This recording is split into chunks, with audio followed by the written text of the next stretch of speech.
get a chance to catch up with some of our friends from ISMA and MSS. 3 races for them this past weekend. The Super Crown Nationals took place at Lorain Raceway Park out in Amherst, Ohio. A 40-lapper on Friday, followed by a pair of 40-lappers on Saturday. So a chance for drivers to move up or move down, depending on how they did. And I've got the fast timer with me right now on the phone. Mike McVetta was the Engler machine and tool fast qualifier on both nights. On Friday, he ran an 11.9. On Saturday, he ran an 11.8. And in case you're curious, at a 3/8 mile track, that's just over 113 mile an hour average. That is getting around the racetrack. So let's chat with our friend Mike McVetta. His finishes Friday was 5th, had a DNS. Actually, we'll find out why he did not start. He went out to, but didn't make it in the first race. 4th in the final race. We're out in Medina, Ohio. How we doing today, Mr. McVetta?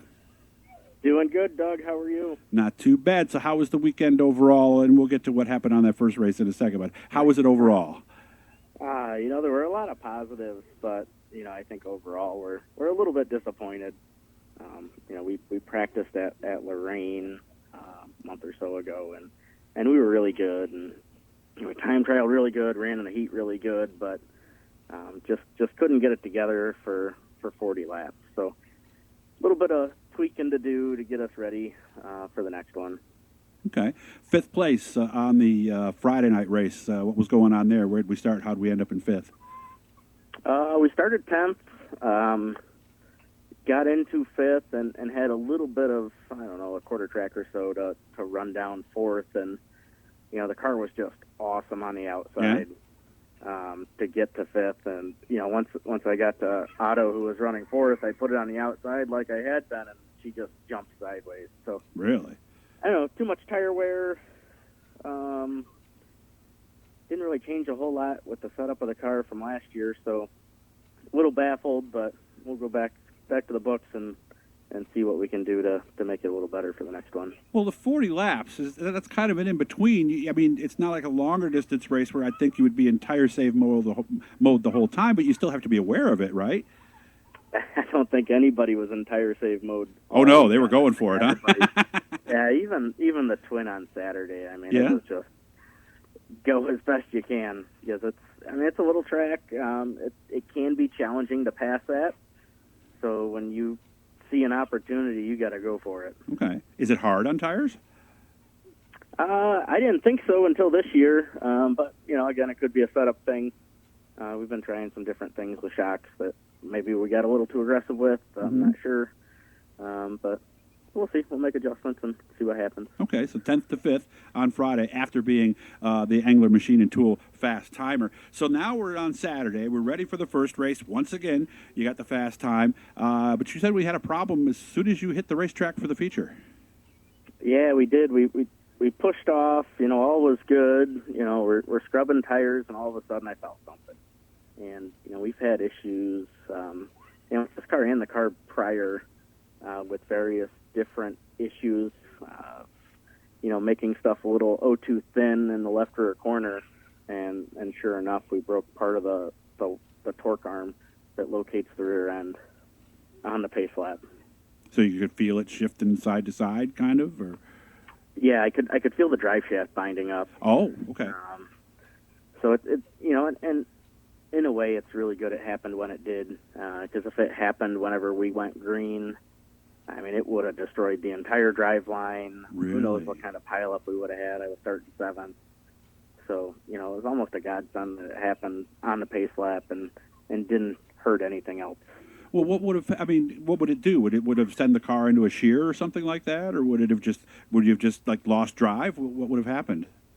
The rear end would have been able to spin around the rear axle. So instead of, putting all that power through the ring and pinion, it would have just spun the center section of the rear end and just ripped the drive shaft out of it. And who knows what else. There's a bunch of fuel lines around there. Oh, could have been an even worse day. So. Okay, yeah. So easy fix once we got it in the pits? Yeah, it's 2 bolts, but, they're not the easiest bolts to get to. So yeah. It wasn't something that, we could replace. And the 3-lap window they give you as courtesy laps. So what were you thinking at that point after being so fast? And I always say racing, there's a lot of mental aspects to it. How did you not let that get you frustrated and somehow rebound and end up getting a top 5 in the last race? Well, we were definitely frustrated. Because, we were hoping to be good. And, Yeah, you're fast we on ended up there. having to start. Yeah, we had to start dead last in the second one because we didn't start the first one. So it just made the challenge a little bit harder. So to get up to fourth from, what was it, I think 15, 14 cars on that. So that's a good run, Right. to, at least to finish the weekend, right?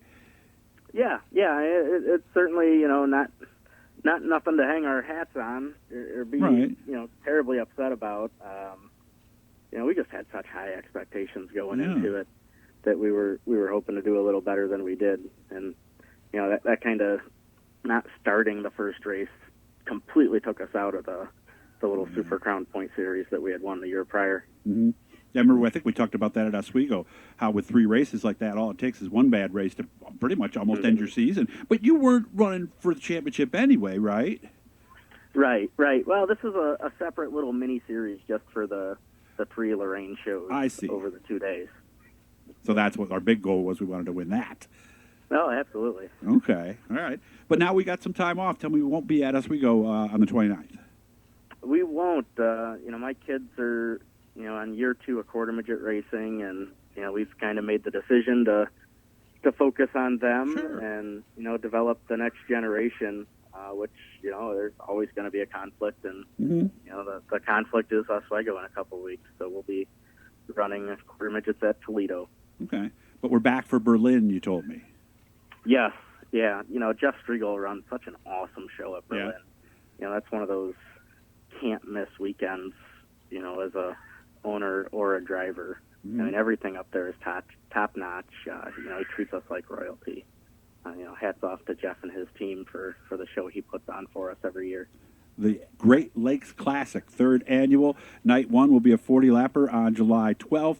Night number 2 will be a 60-lapper, and they do have a rain date set for that one for Sunday, July 14th, just in case they need it. Tell me a little about Berlin.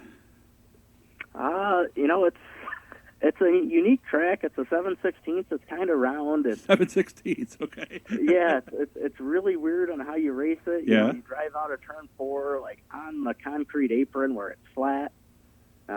It's plumb wore out, hard on tires. Okay. That's why the Saturday race is 60 laps instead of 100. I don't think we could keep the tires on them Really? for 100 laps. Okay. And But, even 60, huh?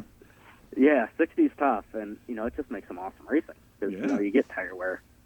Yeah. The tire we have from Hoosier, it's I argue that it's too good of a tire. It doesn't really normally wear out.